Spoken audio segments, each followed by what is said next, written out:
আসসালামু আলাইকুম, সবাই কেমন আছেন? আপনাদের মধ্যে যাদের ইকামা এক্সপায়ার, এই ভিডিওটি তাদের জন্য। আপনারা এখনই আপনাদের যে কুয়া অ্যাপসটি আছে সেটির মধ্যে লগ ইন করে দেখতে পারেন আপনাদের কপিলের সাথে যে ডিজিটাল চুক্তিটি হয়েছিল সেটি কি এখনও অ্যাক্টিভ আছে কিনা। যদি অ্যাক্টিভ থাকে তাহলে সেক্ষেত্রে বিপদে পড়ার সম্ভাবনা থাকতে পারে। সেক্ষেত্রে আপনার কপিল চাইলে আপনাকে টার্মিনেট করে দিতে পারে। যদি কপিল চায়, আমি আবার বলতেছি, যদি কপিল চায় তাহলে টার্মিনেট করে দিতে পারে। যদি টার্মিনেট করে দেয় তাহলে সেক্ষেত্রে মন্ত্রণালয় থেকে আপনার মোবাইলে 60 দিনের একটি মেসেজ আসবে।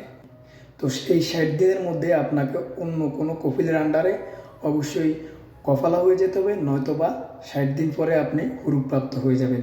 এখন টার্মিনেটের ক্ষেত্রে সেটা হয়ে যায় যদি 60 দিনের মধ্যে অন্যত্র আপনি না যান, অন্য কপিলের আন্ডারে যদি কফালা না হন, তাহলে সেক্ষেত্রে অবশ্যই হুরুপ চলে আসবে। তো এই বিষয়টাকে নিয়ে এতটা ভয় পাওয়ার কোনো কিছুই নেই, কারণ আপনি আপনার কপিলের সাথে যদি ভালো আন্ডারস্ট্যান্ডিং থাকে, ভালো যোগাযোগ থাকে, আর কপিলের যদি কোনো প্রবলেম না হয়, তাহলে সেক্ষেত্রে আপনাকে টার্মিনেট করবে না। তো সর্বোপরি এটাই বলবো যে রিজিক মিন আল্লাহ, আপনার রিজিক যতদিন থাকবে সৌদি আরবে অতদিন আপনি থাকতে পারবেন। তবে এই বিষয়টা নিয়ে এত হাই উতাস করার কিছুই নেই। আপনি আপনার কপিলের সাথে সুসম্পর্ক রাখুন, সবসময় যোগাযোগ রাখুন। যদি আপনি ইকামা এক্সপায়ার হয়ে থাকেন আর আপনার ডিজিটাল চুক্তিটা যদি এখনও পর্যন্ত বহাল থাকে। তো ভিডিওটি ভালো লাগলে লাইক এবং শেয়ার করবেন, অন্যত্র শেয়ার করে দিবেন, যাতে এমন যারা এক্সপায়ার রয়েছে ওরা যাতে শুনে সতর্কতা হতে পারে। তো সবাই ভালো থাকবেন, সুস্থ থাকবেন। নেক্সট ভিডিও দেখার জন্য আমন্ত্রণ রইল। আল্লাহ হাফেজ।